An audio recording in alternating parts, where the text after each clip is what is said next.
आज का प्रातः क्लास है 21 जून 1968।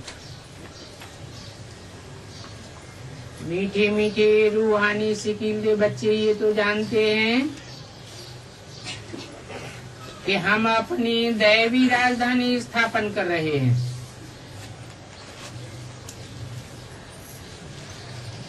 उस दैवी राजधानी में कोई भी असुर नहीं होगा।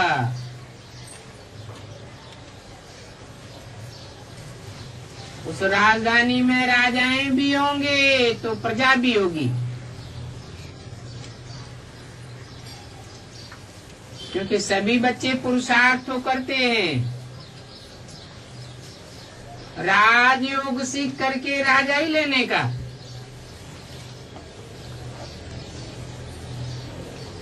जो जास्ती पुरुषार्थ करते हैं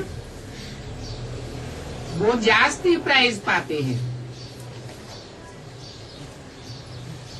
ये तो कॉमन कायदा है, कोई नई बात नहीं है। इसको दैवी बगीचा कहो, देवताओं का बगीचा कहो, राजधानी कहो, परंतु अभी तो ये है कलयुगी बगीचा अथवा कांटों का जंगल। जंगल में भी कोई बहुत फल देने वाले झाड़ होते हैं, कोई कम फल देने वाले होते हैं। कोई हापुस आम होते हैं, कोई साधारण आम होते हैं।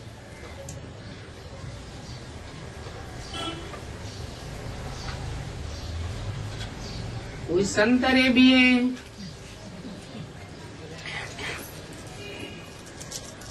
फूलों के, फलों के, ऐसे ही भिन्न भिन्न प्रकार के झाड़ होते हैं। वैसे ही तुम बच्चों में भी नंबरवार पुरुषार्थ अनुसार है। कोई बच्चे तो बहुत अच्छा फल देते हैं, अच्छे अच्छे वारसदार निकालते हैं। कोई हल्के फल देते हैं। भिन्न भिन्न प्रकार के झाड़ होते हैं ना।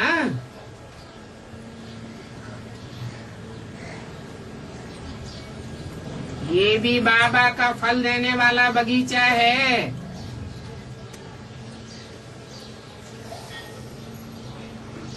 इस बगीचे में दैवी झाड़ की स्थापना हो रही है,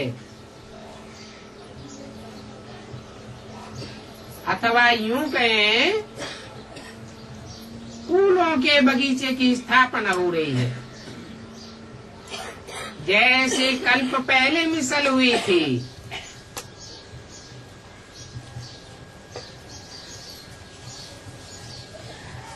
कोई तो आते आते ही मीठी मीठी खुशबूदार बन रहे हैं।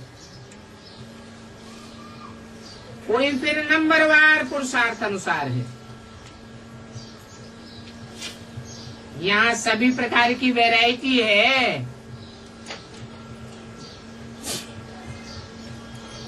बाप के पास भी आते हैं बाप का मुखड़ा देखने के लिए। ये तो जरूर समझते हो बाबा हमको स्वर्ग का मालिक बनाते हैं और तुमको मालिक बनने में बेहद की खुशी भी होती है।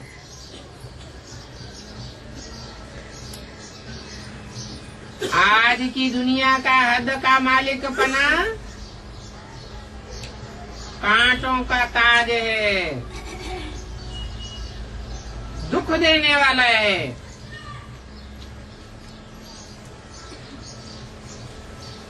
ये भी बच्चे समझते हैं। ये खेल ही दुख और सुख का बना हुआ है और खास भारतवासियों के लिए बना हुआ है।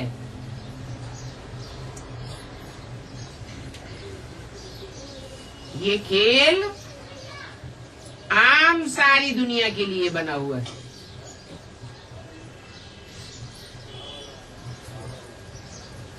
विलायत वालों के लिए तो ख्याल भी नहीं किया जाता है। कहते हैं ना, पहले अपना घर तो संभालो।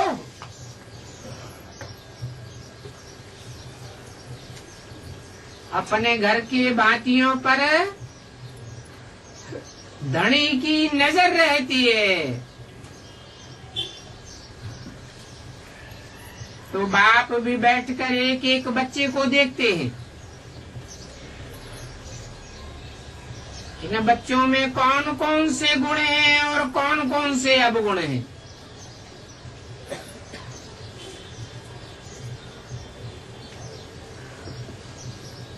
बच्चे खुद भी जान सकते हैं। बच्चों को बाबा कहे कि सभी अपनी अपनी खामियां आप ही लिख करके लाओ,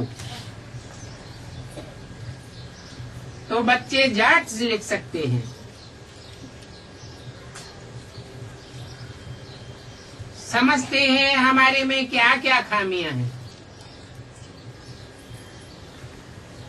कोई न कोई खामी हर एक बच्चे में है जरूर,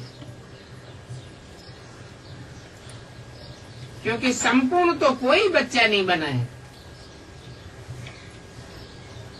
हाँ, बनने तो जरूर है,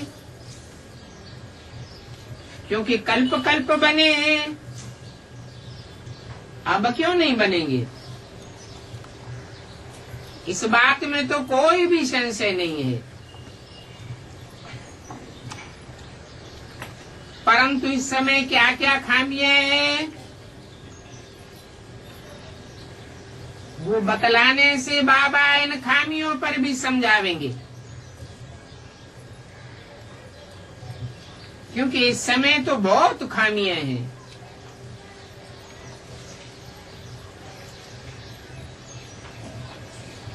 और मुख्य सभी खामियां होती है खास देह अभिमान के कारण। जिनमें देह अभिमान होता है वो बहुत तंग करते हैं, बहुत हैरान करते हैं, कितना धम चक्कर मचाते हैं। अपनी अवस्था को भी आगे नहीं बढ़ाते, औरों की भी अवस्था को आगे नहीं बढ़ने देते हैं। इसलिए बाप कहते हैं अभी पूरा पुरुषार्थ करना है।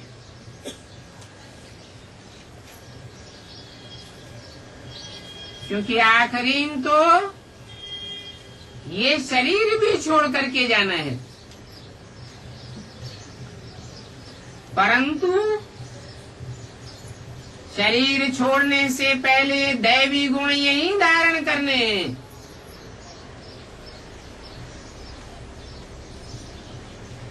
दैवी गुण धारण करने के बाद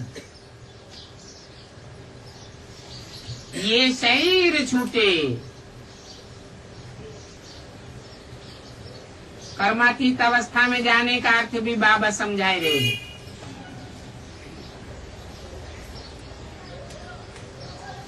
कर्मधारा तो छूटेगी नहीं, क्योंकि जब तक कर्मेंद्रियां हैं कर्म तो करना है। परंतु कर्म के प्रभाव से परे आत्मा रहे।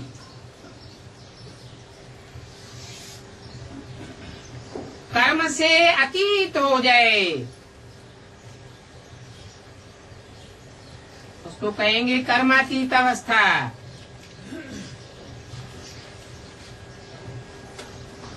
ऐसे अनुभव हो जैसे कुदरती गुणों में बरत रहे हैं।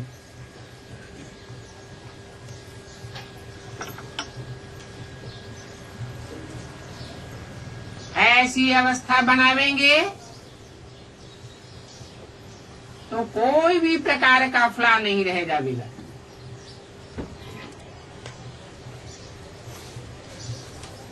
क्योंकि तुम फ्लॉलेस हीरे बनते हो।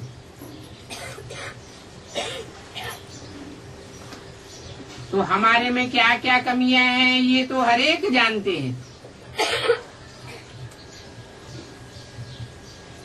क्योंकि तुम तो है चैतन्य हीरे हो, कोई जड़ हीरे के नहीं हो।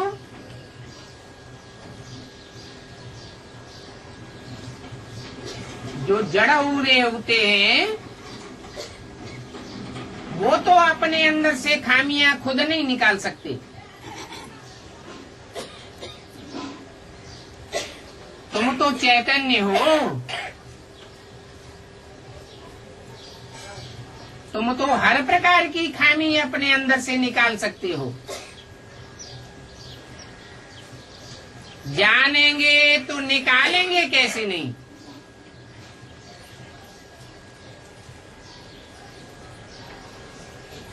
और तुम तो कौड़ी से हीरे जैसे बनते हो। अपन को हर एक अच्छी रीति जान सकते हैं।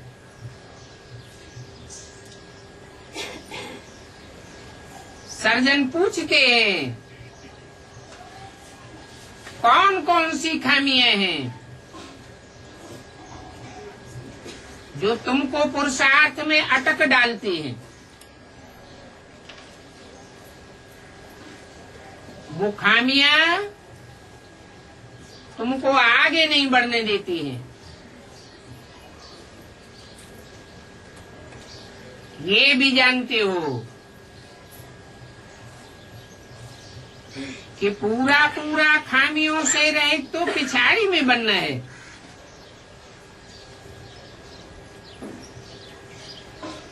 परंतु वो खामियां भी निकालनी तो है ना।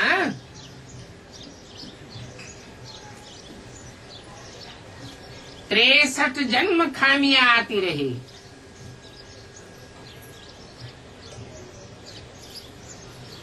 अभी बाप आया हुआ है सब प्रकार की खामियों को बाहर निकालने के लिए। अगर अभी भी खामी नहीं निकालते हैं तो कौड़ी की कीमत रह जाती है। ये बाबा भी बड़ा पक्का जवाहरी है। इन्होंने सारा जीवन इन आंखों से हीरे देखे हैं।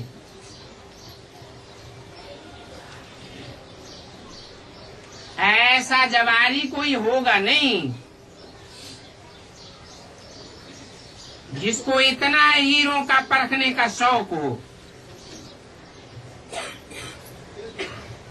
तुम भी हीरे बन रहे हो।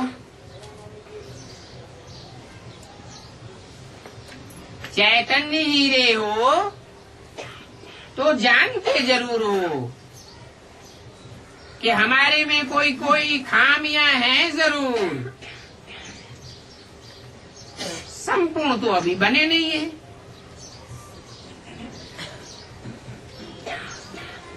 चैतन्य हीरा होने के कारण पुरुषार्थ करके अपनी खामियां निकाल सकते हो।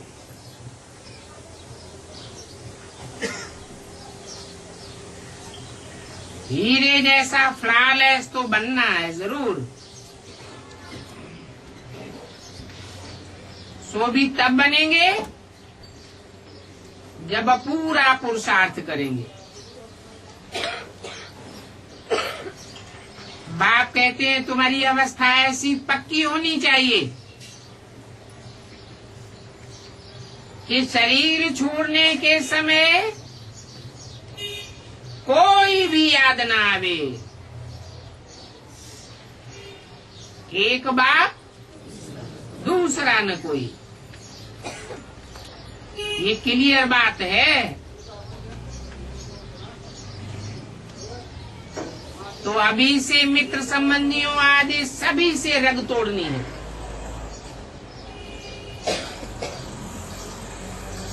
संबंध रखना ही है एक बाप के साथ।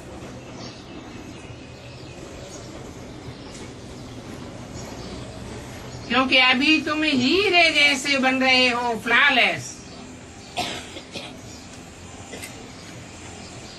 ये बेहद के बाप की बेहद की जवाहरात की दुकान है, और इस दुकान में तुम सब एक एक जवाहरी बैठे हुए हो। इन बातों को कोई दूसरा नहीं जानता है। साधु सन्यासी आदि तो कुछ भी नहीं जानते। वो थोड़े ही जानते हैं। ऐसे थोड़े ही कहेंगे कि ये बाबा बैठा है। वो समझ तो तुम्हारे अंदर है नंबरवार पुरुषार्थ अनुसार, और तो कोई कह नहीं सकता। ये हम सभी का बाप है। वो साधु सन्यासी तो कुछ भी नहीं जानते। तुम बच्चे जानते हो, तुम हर एक की दिल में है कि हम विश्व के मालिक बन रहे हैं, नंबरवार पुरुषार्थ अनुसार।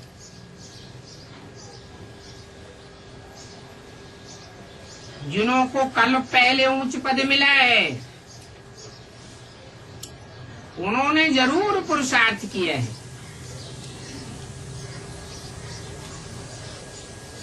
है तो तुम्हारे से ही। तो तुम बच्चों को अभी इतना पुरुषार्थ करना है, और कल पहले मिसल पुरुषार्थ करेंगे जरूर। 21 जून 1968 की वाणी का दूसरा पेज। इसलिए बाबा कोई कमी न हो। हीरे घिसे जाते हैं, आड़े बेड़े तिरछे होते हैं तो कम चमक मारते हैं। अच्छी तरह घिसे जाने के बाद पूरी चमक मारते हैं, कोई कमी नहीं रह जाती। उनको कहते हैं फ्लॉलेस।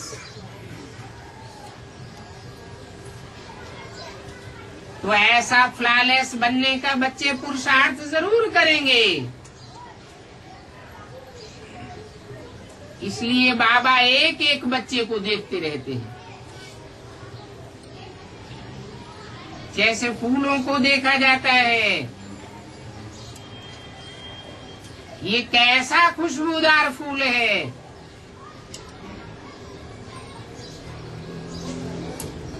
इस फूल में क्या क्या खिटखिट है। क्योंकि तुम तो चैतन्य फूल हो। चैतन्य फूल व चैतन्य हीरे जान सकते हैं हमारे में क्या क्या खामियां हैं। खामियां हैं तो बाप से बुद्धि योग तोड़ करके कहां न कहां भटकते रहते हैं।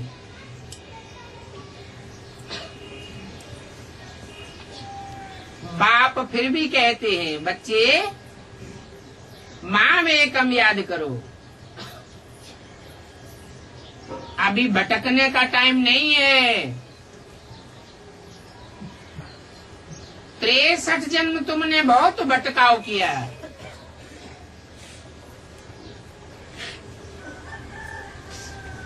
अभी तो ऐसा पुरुषार्थ करना है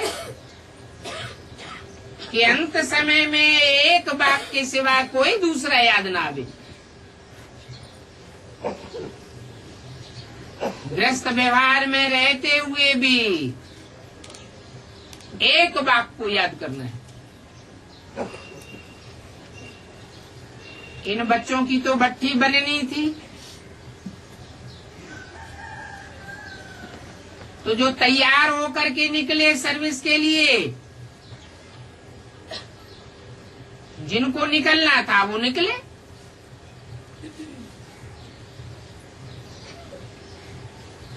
देखते भी हैं कि पुराने पुराने जो है वो अच्छी रीति सर्विस कर रहे हैं, और थोड़े थोड़े करके नए भी ऐड होते जा रहे हैं। परंतु भट्टी तो पुरानों की बनी थी, बल पुराने भी हैं, तो भी उनमें खामियां तो है ना। हर एक अपने दिल में समझते हैं कि बाबा जो अवस्था बनाने के लिए हमको कहते हैं, वो अवस्था अभी तक भी हमारी बनी नहीं है। एम ऑब्जेक्ट तो बाप समझाते हैं, कहते हैं कि सबसे जास्ती खाद तो है देह अभिमानी की।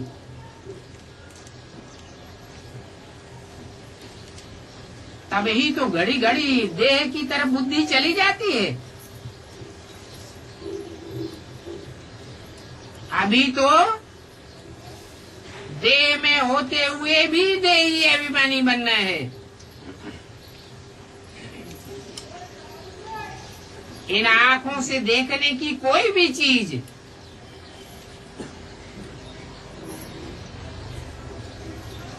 बुद्धि के तीसरे नेत्र के सामने नहीं आनी चाहिए।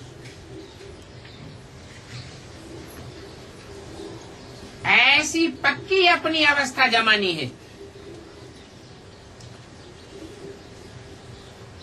हमारी बुद्धि में सिवाय पाप के और शांति धाम सुख धाम के कोई भी वस्तु पिछाड़ी भी याद ना आए। तुम जानते हो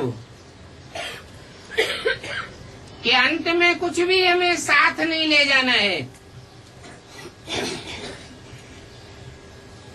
जैसे पवित्र होकर के आए थे, वैसे ही पवित्र होकर के वापस जाना है।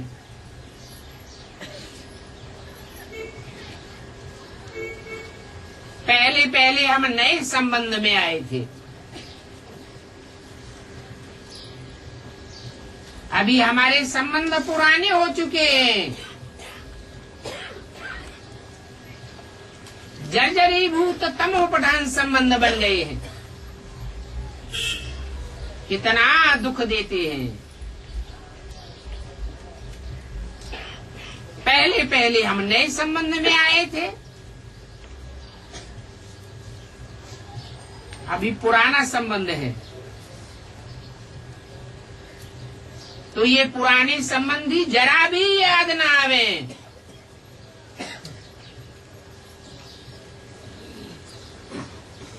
पुरानी चीज दुखदाई होती है ना।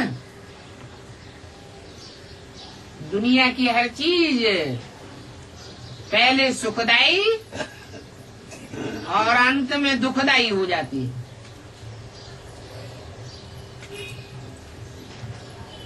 ये संबंधों का जाल बहुत दुखदाई हो गया है।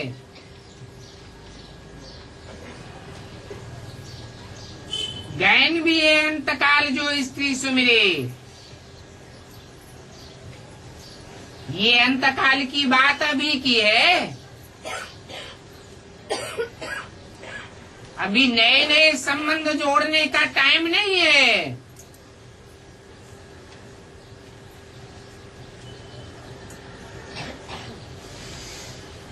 अभी तो जो भी संबंध हैं वो सब पुराने हैं।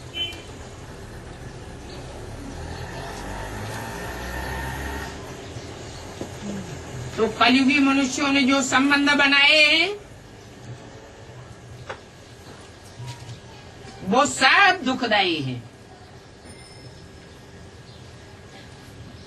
परंतु नए नए संबंध बनाने के समय अभी कोई सोचते थोड़े ही है कि हम क्या करने जा रहे हैं। मूल बात बाबा समझाते हैं कि एक बाप के सिवाय और कोई भी याद ना आए। एक बाप से ही सब प्रकार के संबंध जोड़ने हैं, क्योंकि तुम जानते हो एक बाप की याद से ही तुम्हारे सब पाप कट जाएंगे। तो और कोई भी याद नहीं आना चाहिए।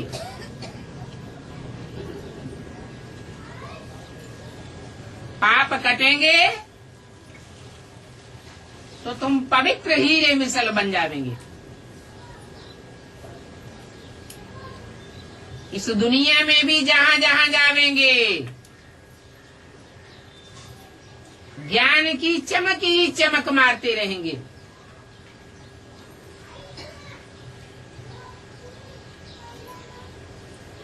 तुमको देखने से ही सबको खुश होते रहेंगे।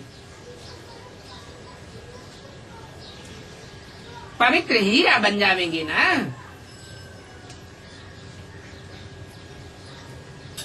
तुम जानते हो कोई कोई पत्थर बहुत कीमती होते हैं। मान की भी कीमत तो होती है ना।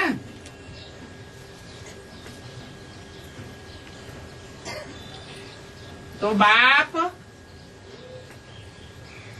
अपन से भी बच्चों को ऊंच रखते हैं, परंतु अभी अपनी जांच रखनी होती है।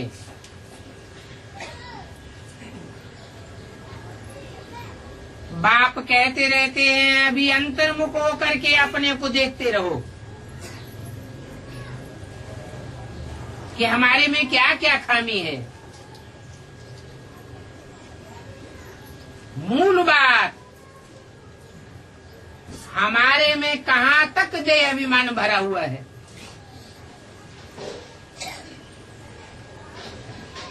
अभी संपूर्ण बनने में टाइम तो पड़ा हुआ है।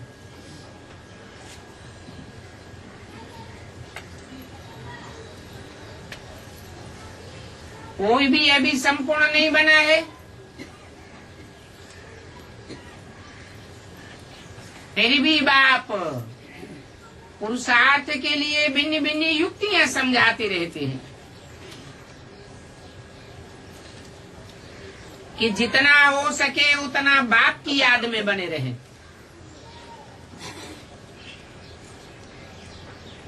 भले कितने भी दुनिया में कोई प्यारे अथवा प्यारियां हो,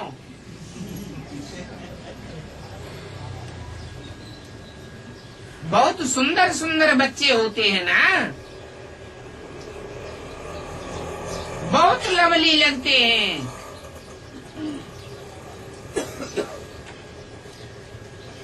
स्त्री पुरुष का आपस में बहुत लव हो जाता है तो कितनी याद आती है। परंतु अभी ऐसा पुरुषार्थ करना है कि कोई भी याद ना आवे।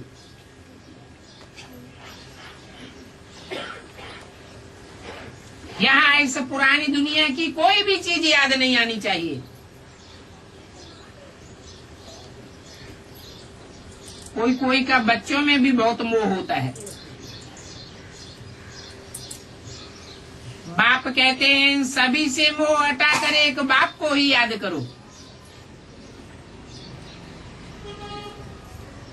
एक लवली बाप से ही प्यार रखना है।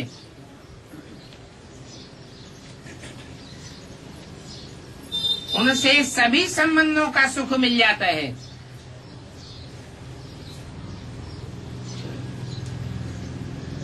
ऐसी याद से तुम भी लवली बन जाते हो।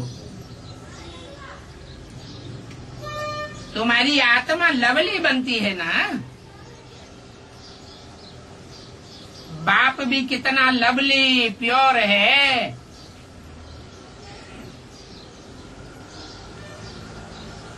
आत्मा आत्मा को पवित्र बनाने के लिए, लवली बनाने के लिए कहते हैं।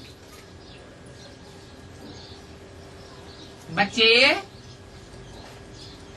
जितना मुझे याद करते रहेंगे तुम अथाह लवली बनेंगे। तुम इतने लवली बनते हो जो तुम देवी देवताओं की भक्ति मार्ग में अभी तक पूजा होती चली आ रही है। बहुत बहुत लवली बने हो ना।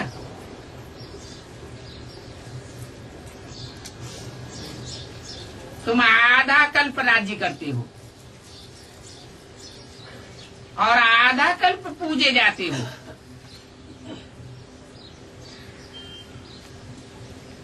तुम अज्ञान काल में खुद ही पुजारी बन करके अपने चित्रों की पूजा करते हो।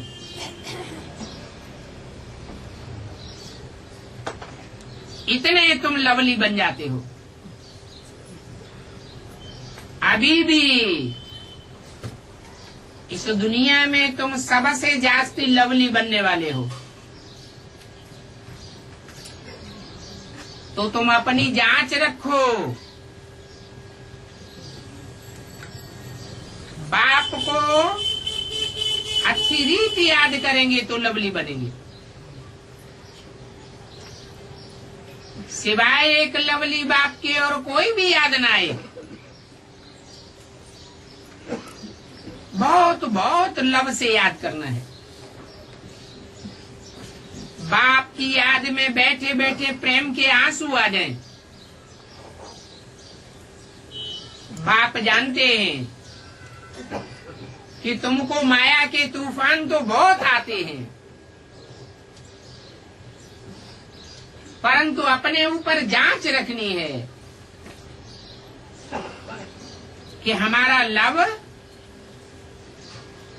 बाप के सिवाय और कोई की तरफ तो नहीं जाता है। बल कितनी भी अच्छी प्यारी चीज हो तो भी एक बाप के जितना तो प्यारा दुनिया में कोई भी नहीं है।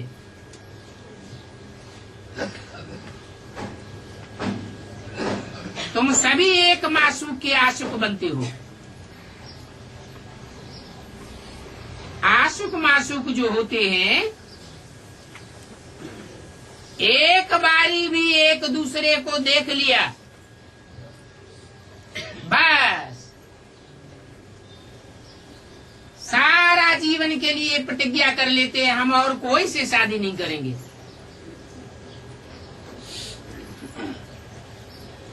रहते भी अलग अलग हैं, परंतु याद एक दूसरे की रहती है। अभी तुम बच्चे भी जानते हो कि हम एक बाप के आशुक हैं, एक मासूक के आशुक हैं। उस मासूक को तुमने भक्ति मार्ग में बहुत याद किया है।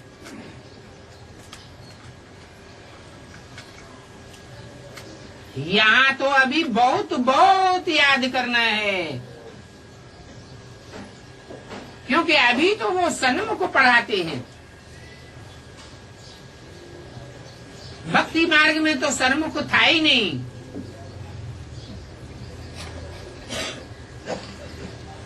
तो बाप कहते हैं माँ कम याद करो तो तुम्हारा बेड़ा पार हो जाएगा। इसमें कोई भी प्रकार के संशय लाने की बात नहीं है।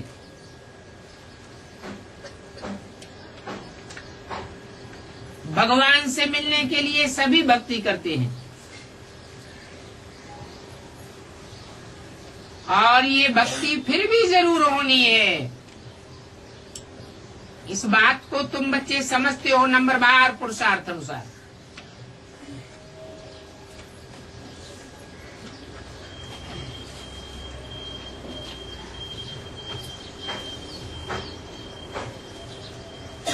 सर्विस भी जितना समझते हैं उतनी नंबरवार करते हैं।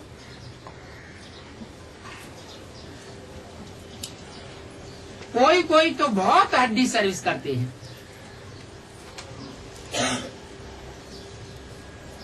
सर्विस करने के लिए जैसे उनकी आत्मा तड़पती रहती है, बहुत मेहनत करते हैं।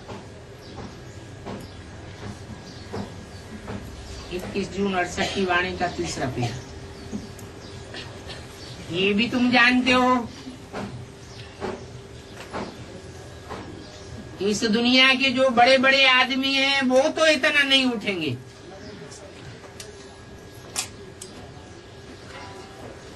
अगर ज्ञान में आवेंगे भी, राजयोग सीखेंगे भी, तो कम दर्जा पावेंगे।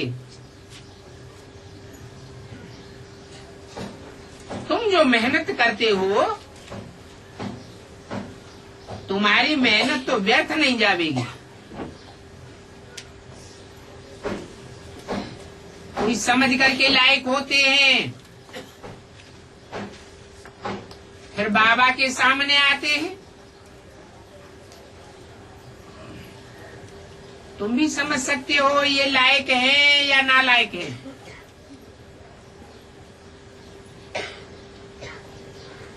समझो तुमको कोई कहते हैं कि हम भी सुबह के क्लास में आना चाहते हैं, हम भी तो बाबा की मुरली सुनो।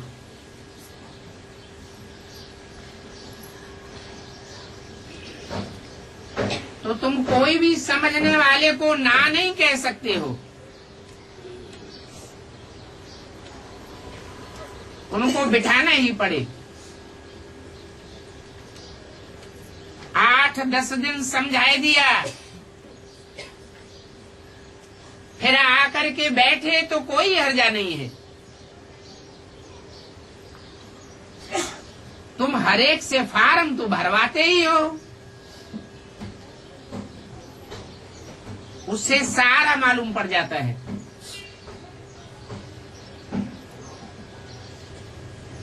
बाबा भी दिल में समझते तो हैं,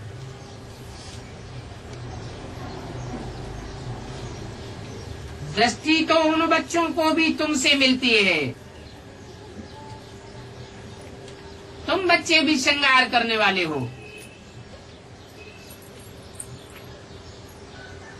जो भी यहाँ आए हैं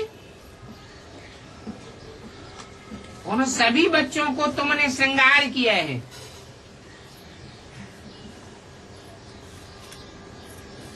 बाबा ने तुमको श्रृंगार कराया,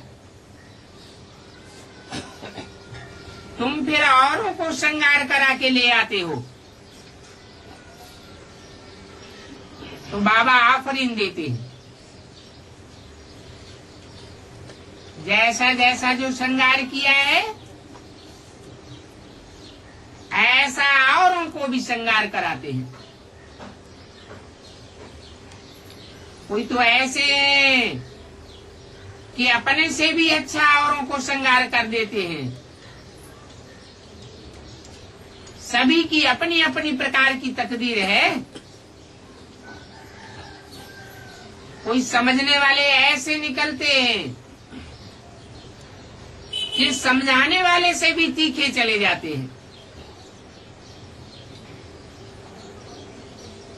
अंदर से भी समझते हैं कि इनकी समझानी से तो हम अच्छी समझानी दे सकते हैं। उनके दिल में भी आता है हम बहुत अच्छा रसीला समझा सकते हैं। फिर उनको समझाने का नशा भी चढ़ता है।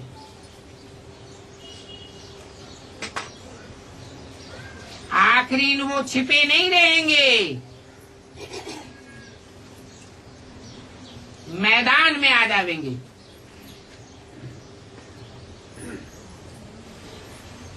ऐसे बच्चे बाप और दादा दोनों के दिल पर चढ़ जाते हैं। तो बहुत नए नए हैं जो पुरानों से भी तीखे चले जाते हैं। बड़े बड़े कांटों से अच्छे फूल बन पड़ते हैं। इसलिए बाबा एक एक को बैठ करके देखते हैं।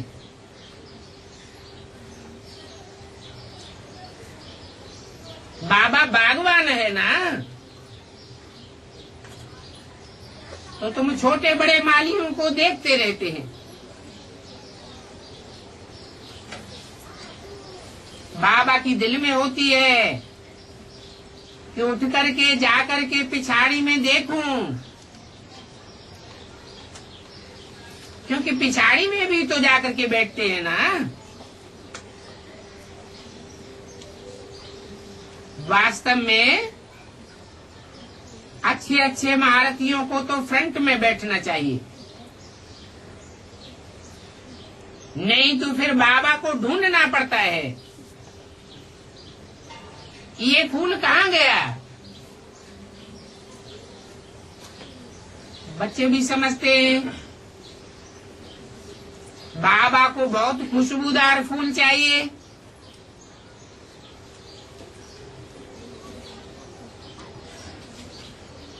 इसमें तो किसी को धक्का मारने आदि की बात ही नहीं है।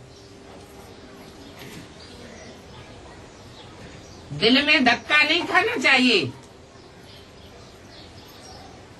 अगर धक्का आवेगा तो रूठ पड़ेगा, अगर रूठते हैं तो अपनी तकदीर से ही रूठते हैं।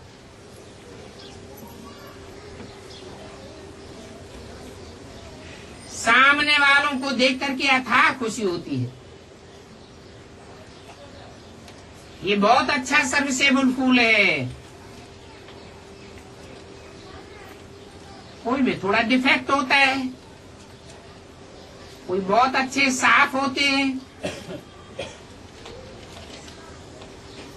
कोई देखने में आते हैं कि इनमें अंदर सारी जाली जमी पड़ी है।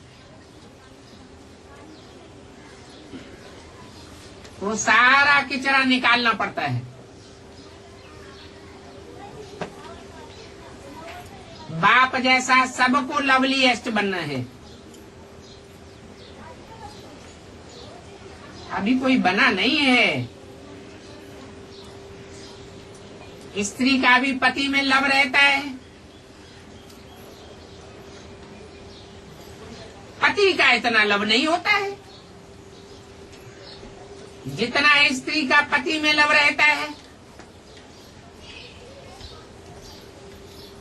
पति लोग तो फिर दूसरी तीसरी चौथी स्त्री भी कर लेते हैं, परंतु भारतीय स्त्री का तो एक पति ही बन गया सो बन गया, बस। अगर चला जाता है तो सारा जीवन या हुसैन करती रहती है। पुरुषों के लिए तो एक जूती गई तो दूसरी तीसरी जूती ले लेंगे। शरीर को जूती कहा जाता है। अभी तुम बच्चे समझते हो कि हम बाबा को याद करेंगे तो फर्स्ट क्लास बनेंगे।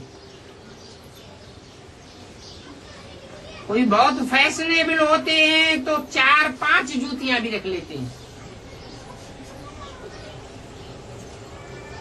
नहीं तो आत्मा के लिए एक ही जूती काफी है। पांव की भी एक जोड़ी जूती होनी चाहिए, परंतु यहाँ पुरानी दुनिया में तो ये फैशन पड़ गया है।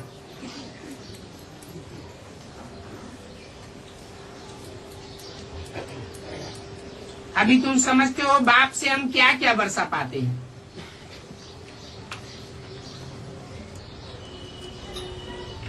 क्रिश्चियंस भी कहते हैं कि क्राइस्ट से 3000 वर्ष पहले भारत में पैराडाइज था।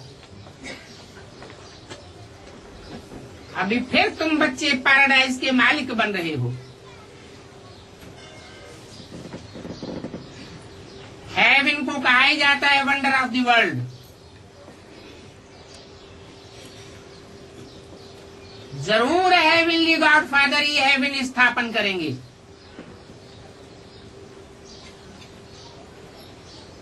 अभी तुम प्रैक्टिकल में बैठे हो। हेवनली गॉड फादर की श्रीमत पर तुम अपने लिए ईश्वर की स्थापना कर रहे हो। यहाँ इस दुनिया में तो कितने महल आदि बनाते रहते हैं, परंतु ये महल माड़ियां आदि सभी खलास हो जाएंगे। ये अल्पकाल का पंप एंड शो है। तुम इन महलमाड़ियों का क्या करेंगे? दिल में आना चाहिए कि हमारे पास तो इस दुनिया में यहाँ कुछ भी नहीं है।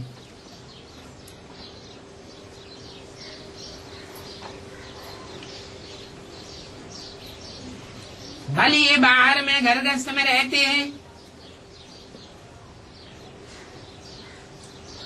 कोई विलायत में रहते हैं,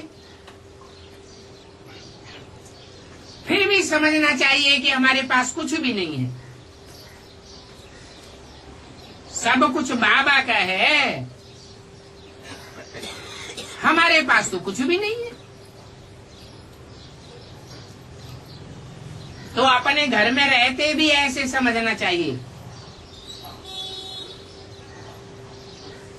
परंतु जो साहूकार होंगे इस दुनिया के, उन्हों की बुद्धि में तो ये बातें आ ही नहीं सकती।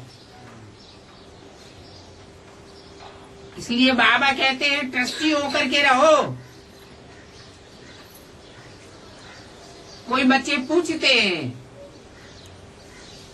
बाबा हम मकान बनाऊं, पूछते हैं तो बाबा कहेंगे बल बनाओ।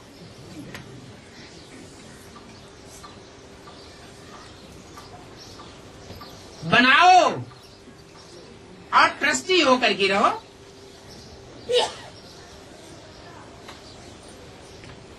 बाप तो जीता जागता बैठा है ना।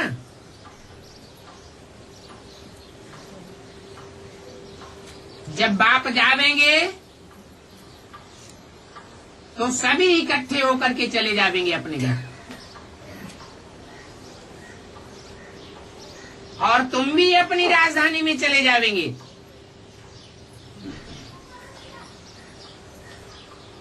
तुम अपनी राजधानी में जावेंगे और मैं तो अपने घर में बैठ जाऊंगा।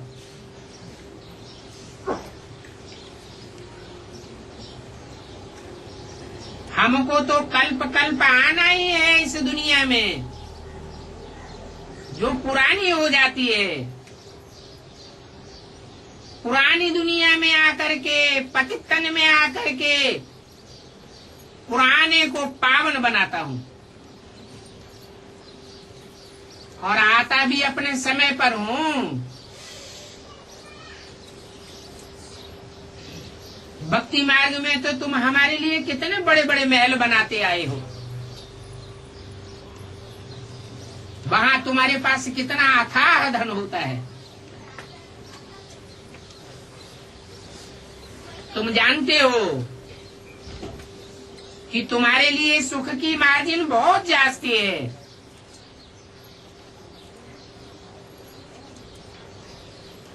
और धर्म वालों के मुकाबले तुम्हारा दुख बहुत थोड़ा है।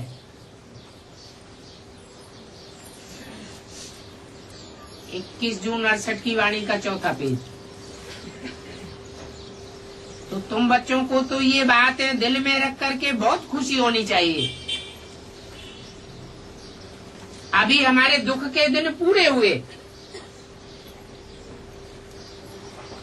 ये हमारा अंतिम जन्म है। इस अंतिम जन्म में हम ब्राह्मण बने हैं।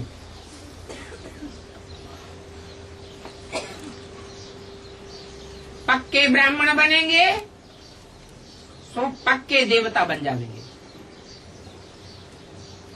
ये ब्राह्मणों का कुल है। यहाँ हमारी राजाई नहीं है। ब्राह्मण कोई के ऊपर राजाई नहीं करते हैं, कोई को कंट्रोल नहीं कर सकते। जब तक तुम ब्राह्मण नहीं बने हैं तब तक देवता भी नहीं बन सकते। ब्राह्मण तो सेवादारी होते हैं।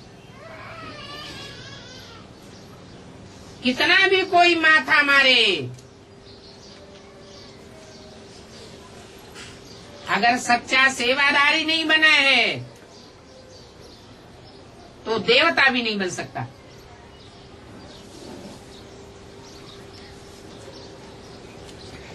ब्राह्मण जरूर बनना पड़े।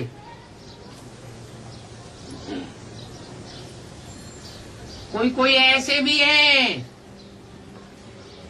जो अपनी हिम्मत पर दुकान निकाल करके बैठ जाते हैं।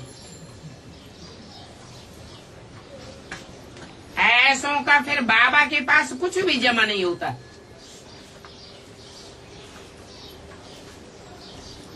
और अलग निकाली हुई दुकान तो कोई की चल भी नहीं सकेगी।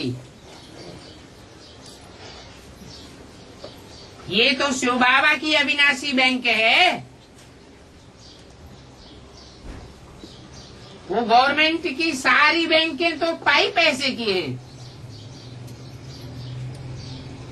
ये तो बड़ी भारी अविनाशी बैंक है।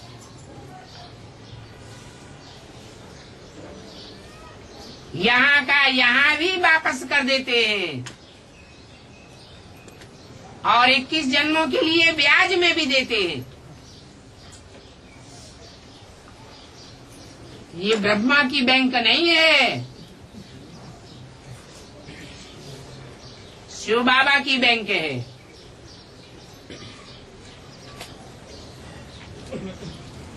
क्या अंतर है? ब्रह्मा की बैंक होती तो ब्राह्मणों की भी होती।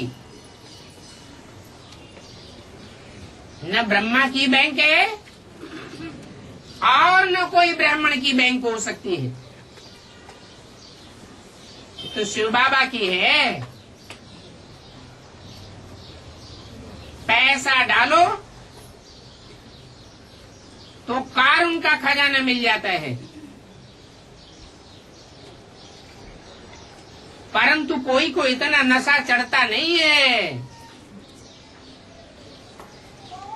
नशा नहीं चढ़ता है तो बाप को याद भी नहीं कर सकते हैं। नहीं तो कितनी खुशी रहनी चाहिए। ओहो बाबा, हम आधा कल्प स्वर्ग में रहेंगे। हमारे लिए हीरे जवाहरातों के महल होंगे। जड़ के या चैतन्य के है?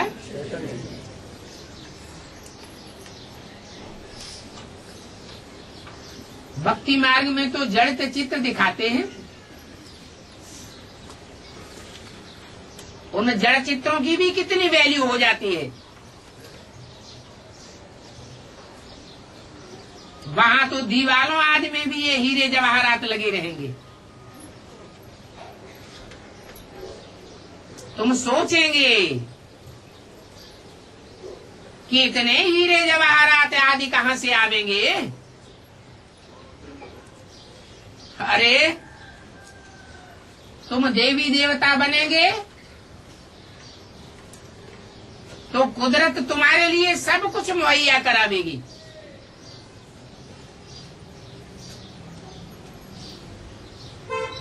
तो फिर बताओ, वहां ये कपड़े आदि पहनेंगे?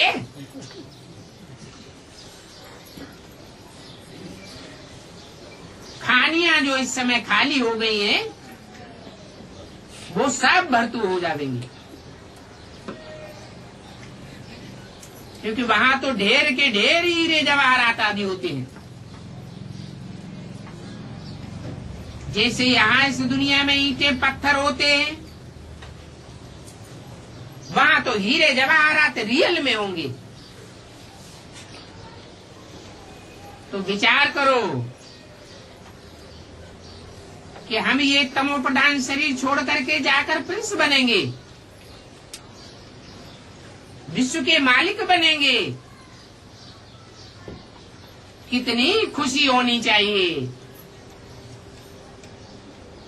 बेहद के बाप ने हमको ऐसा बेहद का वर्षा दिया है।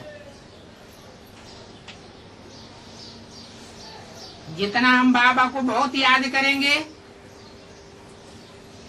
उतना हम वहां भी पहले पहले आवेंगे, और बाप के घर में भी पहले पहले जावेंगे।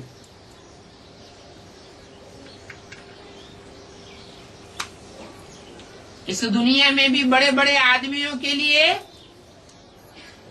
फर्स्ट क्लास एयर कंडीशनड होते हैं ना। पैसे जास्ती है तो एयर कंडीशन में भी बैठते हैं ना। उनके तो विनाशी पैसे हैं, और तुम्हारी तो अविनाशी बैंक है, अविनाशी ज्ञान रत्नों के अविनाशी धन है। यहाँ तो देखो, मम्मा ने एक पाई भी जमा नहीं की थी।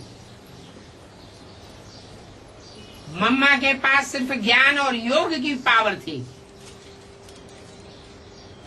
तो देखो कितना ऊंच पद पाती है।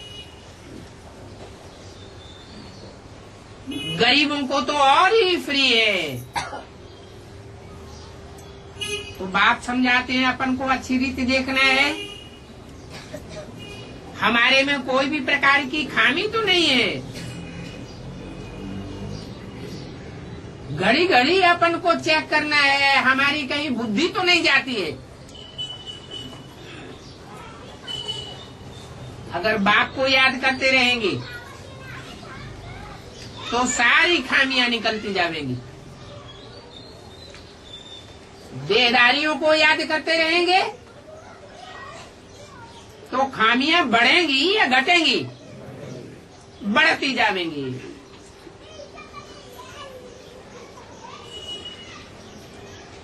ऐसे मत समझो कि कल पहले भी ऐसे ही हुआ था। नहीं, झट खामियों को निकालना चाहिए। भले कोई की चमड़ी कितनी ही लवली क्यों न हो, चमड़ी पर फिदा नहीं होना है। ये चमड़ी चूहरी है, छी चमड़ियां हैं, इन पर क्या फिदा होना है। अगर फिताई होना है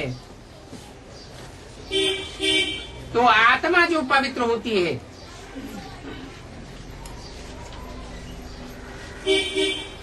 अंदरूनी प्यार होना चाहिए, शरीर पर फिदा नहीं होना चाहिए। अभी तुम सब हरिजन हो।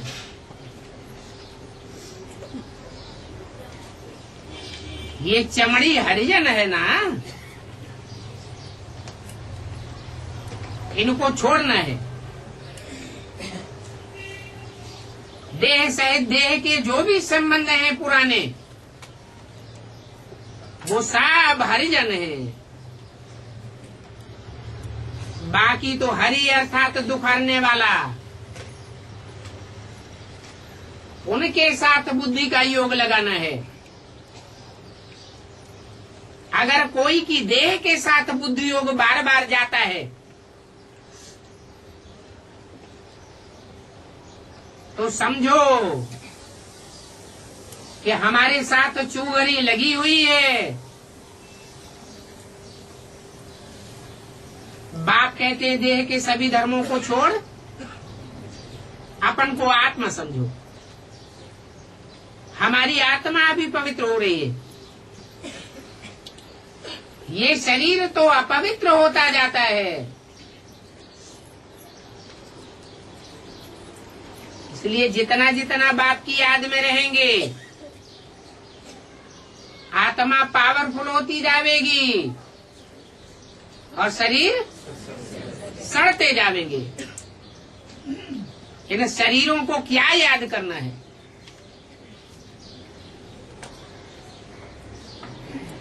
ये पुराने शरीर हैं और मूत से बने हुए हैं। अभी बाप कहते हैं देही अभिमानी भव, आत्मा अभिमानी भव। ये देह के सभी संबंध छोड़ दो तो तुम्हारी नंबरवार कर्मातीत अवस्था हो जाएगी। फिर ये भ्रष्टाचारी शरीर खलास हो जाएंगे। फिर तुमको फर्स्ट क्लास श्रेष्ठाचारी शरीर मिलेंगे। अगर भ्रष्टाचारी शरीरों से दिल लगाते रहेंगे तो पक्का समझो कि श्रेष्ठाचारी शरीर मिल नहीं सकेंगे। बाप कहते हैं मुझे याद करो और कोई की भी याद न रहे। ये पुराना शरीर चूहरी है, जिनकी आत्मा पवित्र नहीं बनती है तो चूहरी तो है। इस बात में बहुत मेहनत करनी है।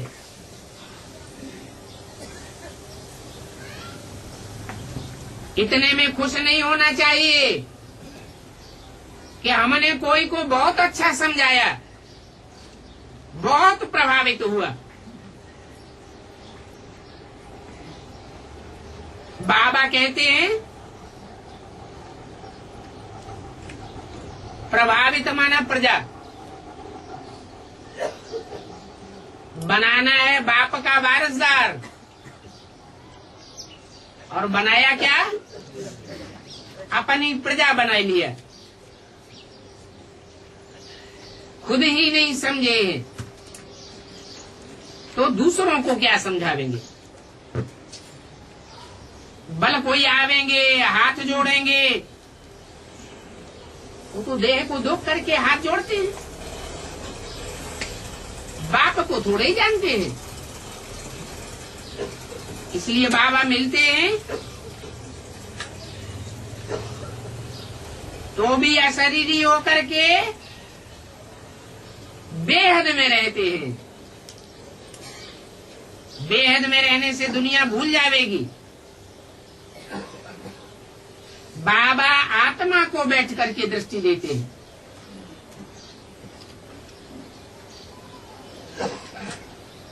ऐसी दृष्टि देवेंगे जो एकदम चुप हो जाएंगे,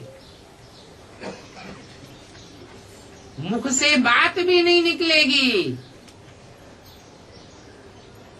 अच्छा, मीठे मीठे रूहानी सिकील बच्चों को रूहानी बाप दादा का याद प्यार, गुड मॉर्निंग, नमस्ते।